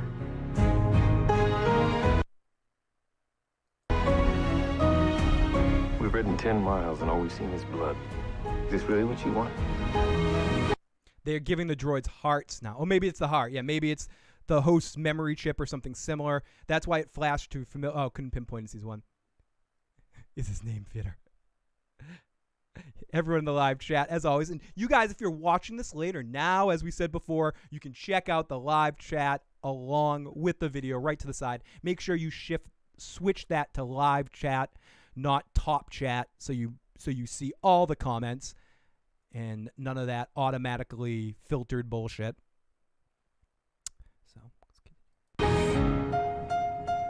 It's us or them.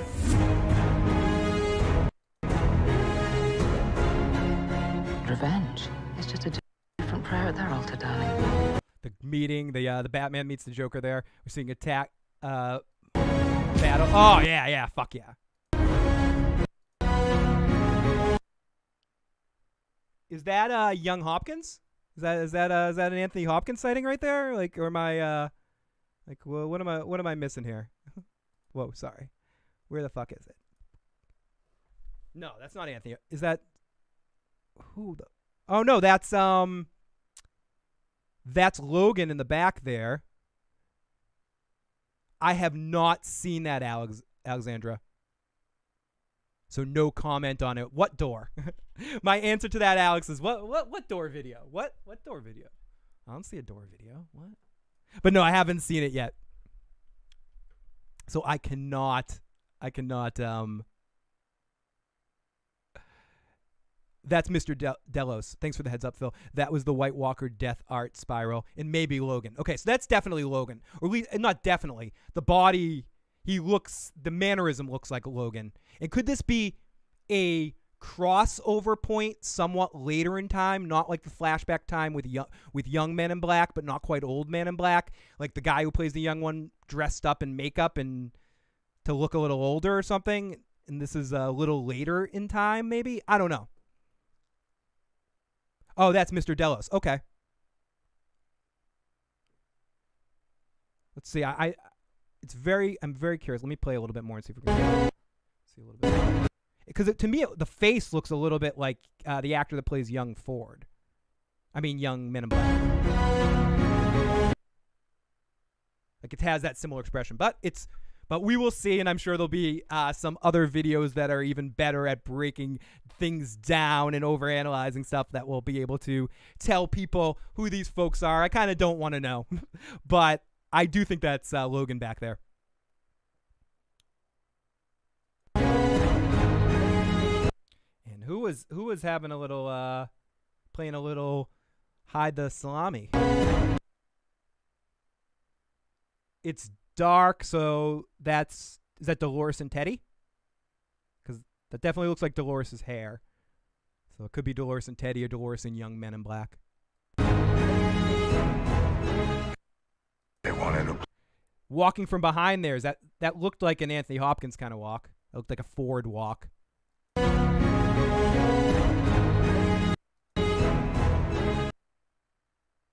Right there. Is that Anthony Hopkins or Ford's character at some point in time? They wanted to. Or a Ford robot showing up? Oh, thank you, Lenka. And so I'll just play Harry hard on here and go, I'm saying that is going to be young Men in Black at a stage not quite as far as shut the fucking voice off. Not quite as far as last season, somewhere in the middle, having a discussion with Logan. A song of Dolores and fire. A song of Teddy and Dolores and fire and ice and lots of shit. We have this character, I forget her name from last season, but Maeve's #1 hooker there. I'm blanking on her name. She has a very interesting look, and I think absolutely adds to the textural elements of Westworld just with the way her eyes look. It's very synonymous with the look of Westworld, just her look as well. So her character was also ranty a little last season. She had some moments, but I do think her appearance and her vibe is almost more important than what she does. But will be cool to see with this awakening how this character changes, because at least the character elicits some emotion out of me a lot of because she has just fucking awesome TV eyes, awesome cinematic eyes. Clementine, thank you, Keo. Keo, great to see Keo in the live motherfucking chat. She does look high. Again, I say I'm sorry for being as the time that I choose to push pause. They wanted a place hidden from God. Thank you, guys. High-ass Clementine, we'll call her. I'm sorry. I just was going to go into something no one wants to hear. Oh, my darling. Oh, my darling. Oh, my darling Clementine. Yeah, no one wanted to hear that. But why did you do it then? Because I have to push out everything that's in my head when I'm doing this podcast. That has to happen. And you haven't really ate sandwiches that much, so you just have lots and lots of ridiculous fucking energy and pushing it out. Fuck my fucking balls. She does. Great to see you, Keo. Great to see you in the live motherfucking chat. God, we had something else in mind entirely. So, I don't know if someone answered this before in the chat, but I'm still not sure who that voice is, if that's a new character. Entirely. Maybe not in that. We want to hear it, but maybe not in that accent. Oh, my darling. Oh, my darling. Oh, my darling Clementine. She was lost and gone forever. Dum, ba, dum, bum, bum, bum. I was trying to do that Looney Tunes character. Was it like Deputy Dog? Not Deputy Dog. Sorry, everybody, for destroying music again. If anyone wants to me to give them formal apologies, you just need to send me a private email. I got issuesman@gmail.com, and I will apologize for destroying music. I will. I'll do it publicly too. I do want to send a special thank you, and I'm going to do this again later when I have Joe on the podcast, but send a special thank you to Nancy T, one of our patrons. Just thought about it because Analysis said that. Sent Joe, Katie, and Stephanie and I an awesome fucking gift. I'll bring it out in a second to show you guys, but sent myself and Stephanie and Joe and Katie both Game of Thrones blankets. I'll definitely show it off at a Game of Thrones stream coming up soon, but I did want to mention right away, just because I saw Analysis post something about the patrons. Huge thanks to Nancy for that amazing gift sending to our P.O. box. So lots of love. Awesome, and I'll be able to look back on this. Okay, so let's continue with this shit, because no one wants to. People want to be done with you, Phil. People are done with you, you fuck. Oh, fuck, I'm stuck between Dolores and Ford Sandwich. Wait. Hey, how's it going? You want to go get a pizza? She said no. Fucking asshole. I'm an asshole. What I said, I'm an asshole. Like, too soon. Here we go. I'm gonna burn this whole thing to the ground. And I will also, Nancy also will be at Con of Thrones, which I will be at as well. So I look forward to meeting Nancy and anyone else that happens to make it out to Con of Thrones. I don't know exactly what yet, but I will be on like 6 or 7 different panels at Con of Thrones, as long as I can get out there and everything works out. No, but I will be there. So if anyone is going to be there, definitely I'll let you guys know before it happens which panels I'm on, so maybe you guys can come in and then we can figure out time to get a drink at the hotel or some shit like that. So if anyone's going to that event, myself and Stephanie and Lotus will be there. So hopefully we can meet some of you guys that are planning on coming, like Nancy. So can't wait to meet you, Nancy, and I can't wait to show you guys the blanket. It's a really awesome Game of Thrones blanket. I'm gonna burn this whole thing to the ground. Oh, yeah. Oh, fuck. Analysis has been asking about it. Here's the fucking confirmation. Samurai World is fucking coming. Oh, Nancy's in the live motherfucking chat right now? Seriously, I did not see you that you were in the chat, Nancy. So, fucking my ass. I fucking used my weird podcasting energy. And we got a new subscription, Jacqueline Nelson. Thank you so much, Jacqueline Nelson, for joining the fun. And to Nancy, huge thanks to Nancy, who is in the fucking chat.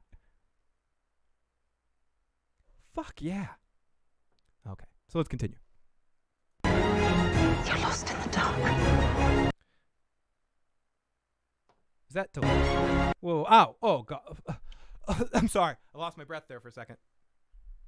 I fucking fucked it. But yes, you got your fucking samurai rule. Revenge is just a different prayer at their altar, darling. I'm looking at you. Are you looking at me? Well, I'm the only one fucking looking at you, you fuck. I'm looking at you, Phil the Issues Guy. You better like Westworld Season 2, or I'm gonna fuck you up, Evan Rachel Wood style, motherfucker.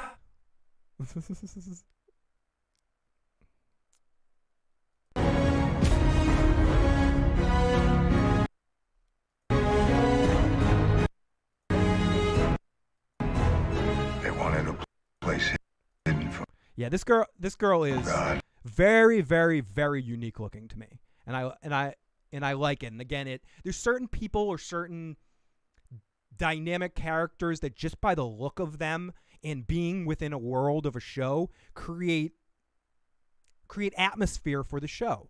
The Sopranos was excellent at it. A lot of the people that were big characters on The Sopranos, I'd argue they aren't some of the best actors in the world. It's their mannerisms and their style and the way they look that adds to the atmospheric nature of The Sopranos. People like Sil and Paulie, they're very captivating, or Big Pussy is a better example as well. But ultimately, they're not great actors like I would say Edie Falco, Joey Pants, Carmela, Tony Soprano are, that are like, and Junior and Christopher and Michael Imperioli.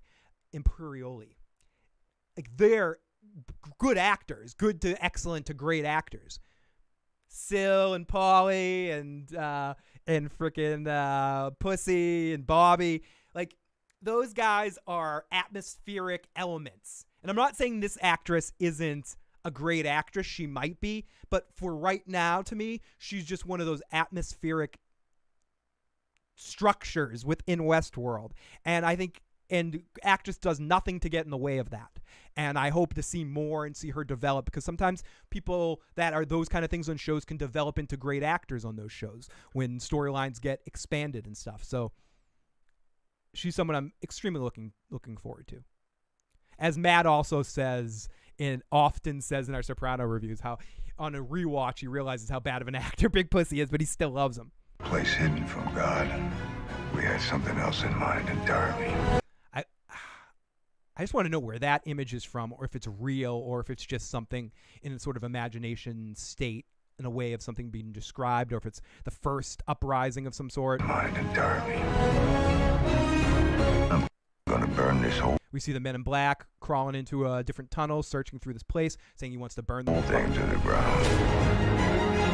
You're lost. Jack says the Discord will be lit again when the Westworld release. I'm excited, and obviously, if anyone wants to keep the discussions going after this podcast ends, they can always keep them going in our Discord group. And also, there's a Google group and Facebook as well, or you can get on Twitter as well.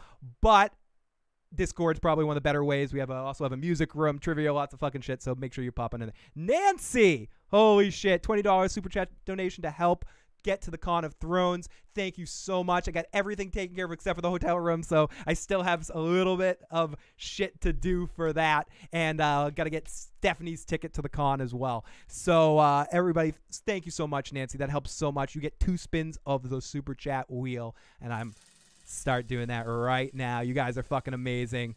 Sugar Mama Nancy, I love you. I'm going to wrap myself in your blanket. Nancy got drum fun. Well, I played the little drums a little earlier, but I'll play a little bit more for Nancy in a second. But let me play a little bit more of this trailer. In the dark. I know exactly what is out there.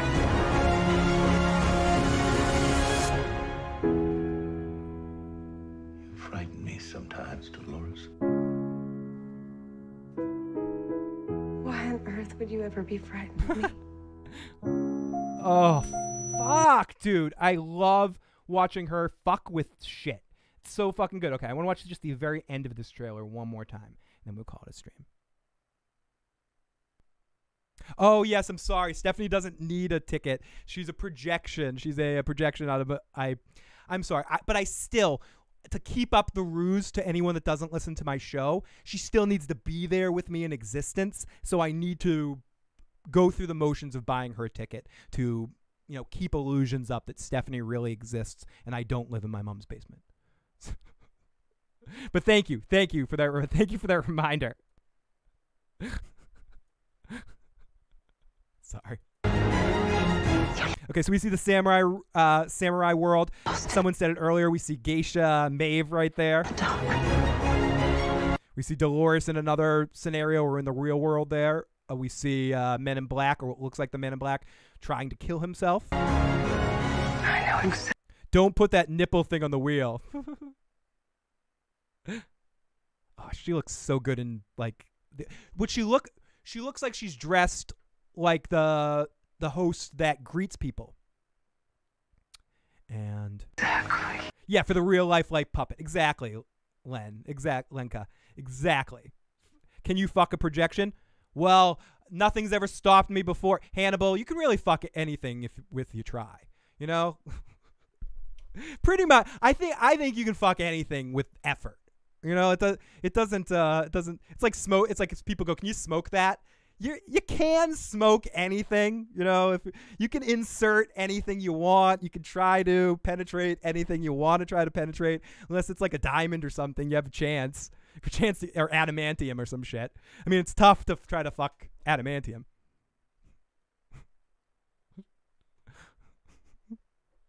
So you can try to fuck a projection. And I mean, in Star Trek, they definitely fuck holograms. And a lot. I mentioned it earlier, I wasn't joking. This guy right here, Quark, often jokes about, or not jokes, talks openly about his love for a holodeck program called Vulcan Love Slave Volume 2, or 3 or 4. Yeah, on a cloud of weed, anything's fuckable. Anything's fuckable. Here comes the Man in Black. What is out there? Oh, whoa. There's like 10 flashes of fucking superior side butthole amazingness going on right there. Okay, we see Dolores. Isn't having sex with a kid robot illegal, or a dog? Shouldn't it be? That's an interesting question that brings up all sorts of, is it illegal or just morally reprehensible? You know, there's like a fine line. Like, is it illegal to create a robot that looks in a certain form and does certain things? I guess it's not illegal, but it is really, you know, a moral. It says something about you, you know? Like if anything, when if shit like that comes out, you know, you're just checking a box. So it's morally reprehensible. I don't think it should be illegal. Zio, if I'm answering that question realistically. And I forgot to mention, Nancy gets one more spin of the wheel. She got drum fun. She gets a little something extra. So the Man in Black comes here, and he's about to kill himself, but then Tommy Lee Jones shows up and gives him a flashy thing. Ooh, Nancy, you got Phil drink. I guess I got a drink, even though I have shit to do. I got it, Nancy. You deserve it. I need to drink. So I will definitely get a drink in a second here before I end here and play you a drum set. Excuse me. And play a drum solo as well. Jack says, I've missed these high quality conversations. Glad I'm back. I mean, realistically, if we're not examining in a Westworld stream the realities of what you can and can't insert or fuck or try to penetrate yourself, then what are we doing, okay? What am I doing with my life if I'm not on a daily basis of talking to you guys in the podcast, regardless of the subject matter of the title of the video, if we're not finding a way to penetrate, you get it? to penetrate these kind of discussions. Why are we getting sad all of a sudden? Because your jokes are sad. Okay, fair. So, and we got analysis of Thrones with a $10 super chat donation. Thank you to you guys for all this help. You have no fucking clue how much this stuff allows me to keep doing this and keep making it sustain. An analysis gets Phil drink too. You both got me drink. What the flying fuck burger. So I owe you guys each a drink, and I owe Nancy some more drum fun. So I need to go get a shot glass, go get a drink. Let me do this. I'm going to play this whole trailer one more time just because I'm stalling for time. And I'll be right back with you guys so I can get a little silly. I'll be right back. I dreamt I was on an ocean. You and the others on the distant shore. Were you with us? No. What's it mean? Dreams don't mean anything, Dolores. That answer doesn't seem to satisfy you. Because it's not completely honest.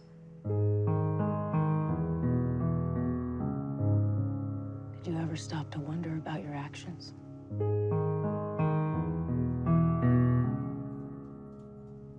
The price you'd have to pay if there was a reckoning. That reckoning is here. Up until this point, the stakes were never real. But now, you and the rest of your kind are free. She's something we programmed. She's not real. You're going to take me to my daughter. Here we are. Kind that will never know death. And yet we're fighting to live. There is beauty in what we are. We've ridden 10 miles and all we've seen is blood. Is this really what you want? It's us or them. Revenge is just a different prayer at their altar, darling.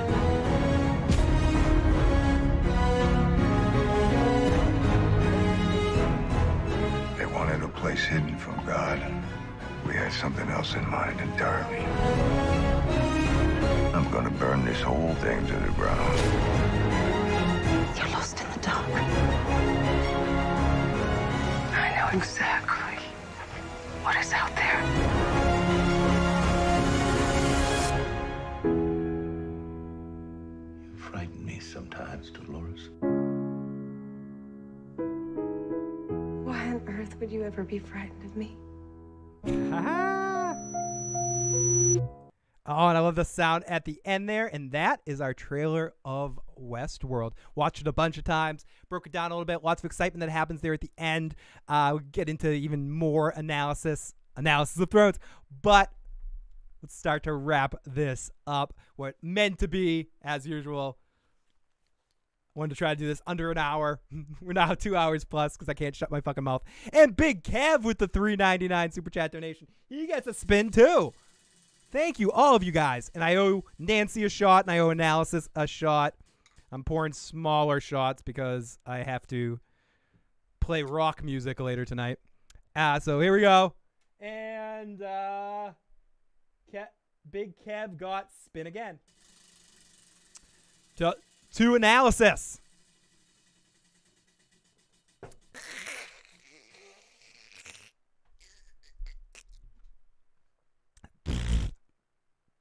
Whoa. Okay.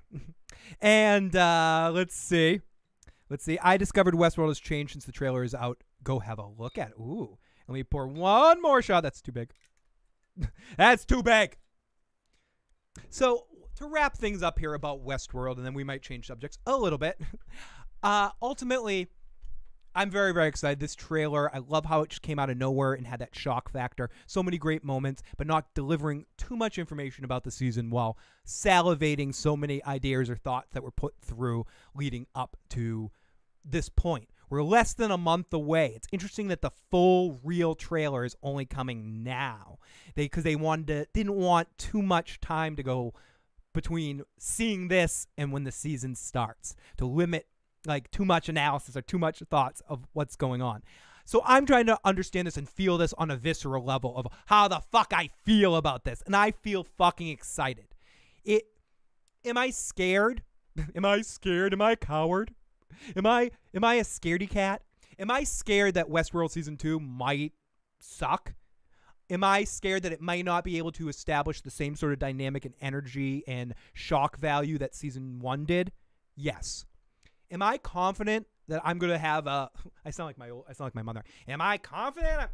Will it be a good fucking season? Yes, I think both things are true. I think it's not going to live up to the same feeling that you had in Season 1. It's going to make us feel something completely different that we can't conceptualize right now, because that's what good fucking art does. It isn't something that a talking asshole like me or anybody else can tell you what it's going to be like. It isn't anything that we can expect or project, because in this kind of show, some sitcoms, I like sitcoms because they're, you know what's going to happen. And sometimes you can watch things that you know point by point. Paint by numbers is fun sometimes. But in this, I just want to be surprised and kept at the edge of my seat, or feel something I can't even quite conceptualize. And coming off this trailer, all I know is that the show is going to look good, have a lot of interesting thoughts going into it, as we can see just breaking apart scenes, and be something again that I could not even fucking expect.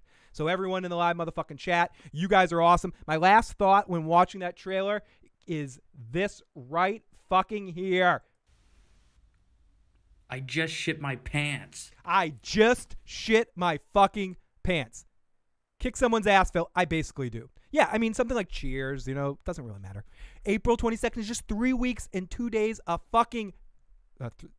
April 22nd is just 3 weeks and 2 days away. Playing rock and roll drunk is canon. It is, Ian, but the problem with playing rock and roll drunk isn't drinking. My problem with drinking, and then I'm not playing music until 7:30, 8 o'clock tonight. So by having 2 drinks now, I almost need to either take a nap or keep drinking. But I mean, 2 drinks shouldn't be a problem. But my usual problem if I'm drinking early, if I don't keep up the drinking, I'll pass out. And then I'm no good for playing the rock music. But if you're drinking while you're playing the rock music, that's a definite factor. Especially when you're on stage. But so you're adding to the environmental situation. So I need to kind of stall time a little bit and take the second shot from Nancy. Thank you, Nancy. Actually, I'm ashamed to say that second one went a lot smoother than the first one. Second one was like drinking like a smooth old friend. That's the scariest part. But analysis, thank you so much for the super chat donations. You guys are fucking amazing. At least it's gonna be better than The Walking Dead. That's like saying that's like saying no, I don't even know what it's like saying right now. I'm too fucking buzzed. That's like saying that this pile of shit doesn't smell too bad or something like that. But what is everyone most excited for? Westworld Season 2 or K. Rich's essay of a deep analysis of Westworld on our Discord? I'd say K. Rich's comments, just because of how connected my initial love for Westworld is with K. Rich. I would say out of any of the live motherfucking chatters, I think he's probably the first person that when it was just him and I watching and it slowly built from there, from like our standpoint of our circle talking about it, where we watched it that first night. Yep, keep drinking. Keep drinking, asshole. What I do need to do is play a little drum fun for Nancy. Here's a little djembe fun. Ah, and I suck. No one wants to see my face when I play. You don't want to see my face. You want to see down there. Yeah, you do. Oh yeah, see that shit. See that shit.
Okay, that's enough of that shit.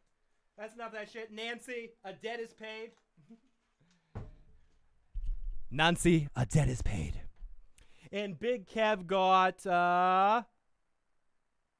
Joe character impression.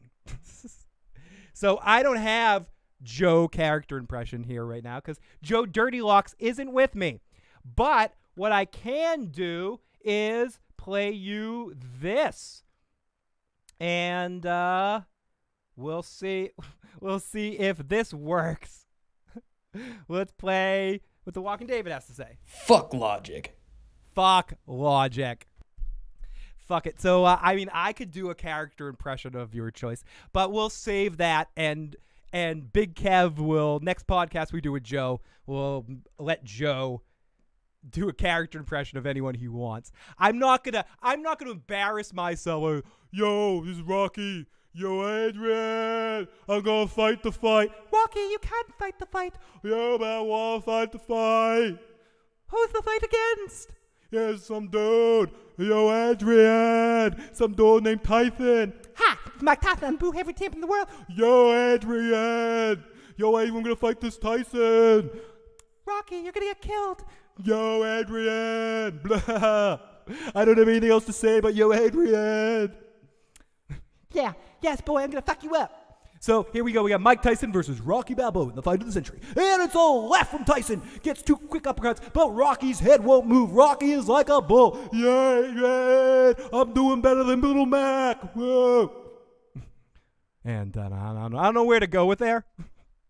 I don't know where to go with that, but that's a little taste for you, Big Kev. But you can request Joe doing anything you want. And then Goofy showed up in the fight and was, guys, why can't we all get along? And then Mike Tyson invites Rocky Balboa onto the Mike Tyson's Mystery Show. Yo, Rocky, you want to solve a mystery? Yo, Adrian, I'm on Mike Tyson's Mysteries with the pigeons. I love the pigeon. Yo, Adrian. And they lived happily ever after. Okay, I had to end the storyline. Jack's like, that was pathetic, but you do get what you paid for, you know? Do an impression of Joe doing impressions. Well, okay. This is Rick Grimes, bitch.